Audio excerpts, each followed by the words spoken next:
தமிழ்நாடு மக்களுக்கு வணக்கம். நான் கவிச்செல்வன், கிழவரப்பள்ளி டேம்லேருந்து பேசுகிறேன். இப்போ பார்த்தீங்கன்னா இங்கே தண்ணி நிறைய கெமிக்கல்லாம் கலந்து கழிவு நீர் பெங்களூர்லேருந்து வருது. பார்த்தீங்கன்னா நுரை பொங்கிக்கிட்டு ரொம்ப இதாக இருக்குது. இதெல்லாம் பயிருக்கு வந்தாலும் நமக்கு மண் கெடும், பயிர் கெடும், நம்ம உடல்நிலை கெடும். இப்போ கர்நாடகா பார்த்தீங்கன்னா நமக்கு காவிரி நீரில் தண்ணி விடுனா அது திறந்து விடாமல் இப்போ பார்த்தீங்கன்னா இந்த கழிவு நீர் கெமிக்கல் கலந்த நீர் விடுறாங்க. இதெல்லாம் தடுக்கிறதுக்கு பேசுகிறதுக்கு நம்ம தகுந்த நிர்வாகத்திலேருந்து இது பண்ணணும். அரசு இதுக்கு உரிய நடவடிக்கை எடுக்கணும். கர்நாடகிலேருந்து இந்த கெமிக்கல் தண்ணி விடுறாங்க.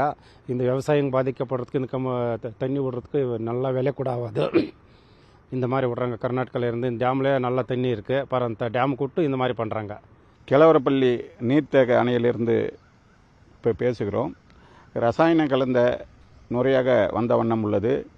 இந்த நீர்த்தேக்கத்திற்கு கர்நாடகா மாநிலம் நந்திமலையில் உருவான நதியானது கர்நாடகா மாநிலம் பெங்களூர் கிட்டத்தட்ட 100க்கும் மேற்பட்ட கிலோமீட்டரை கடந்து தமிழ்நாடு எல்லையான கிழவரப்பள்ளி அணையில் சேருகிறது. சேருகின்ற போது துர்நாற்றம் வீசக்கூடிய ரசாயனம் கலந்த நுரையுடன் காட்சியளிக்கிறது வருகிறது. இது பெங்களூருக்கும் தமிழ்நாடு எல்லையான ஓசூர் இடையில் பல தொழிற்சாலைகள் இருக்கிறது. அந்த தொழிற்சாலைகளில் உருவாகின்ற நச்சுத்தன்மை வாய்ந்த ரசாயனம் கலந்த கழிவு நீர் இந்த நதியில் கலப்பதாகவும் கர்நாடக மாநகரத்தில் உள்ள கழிவு நீர்கள் இந்த நதியில் கலப்பதாகவும் மழை வரும்போதெல்லாம் இந்த ஆபத்தான நிலை தமிழகத்திற்கு குறிப்பாக ஓசூர் வாழ்கின்ற விவசாயிகளுக்கும் கால்நடைகளுக்கும் ஏற்படுகிறது. இது சம்பந்தமாக 2 மாநில பசுமை தீர்ப்பாயம் அதிகாரிகள் இந்த நீரை எடுத்து ஆய்வு செய்தார்கள். ஆனால் இதுவரையிலும் எந்த அந்த ஆய்வுக்கு பின்பு ஒரு தீர்வும் கிடைக்கவில்லை. இந்த ரசாயனம் கலந்த கழிவு நீர் துர்நாற்றம் வீசுகிறது.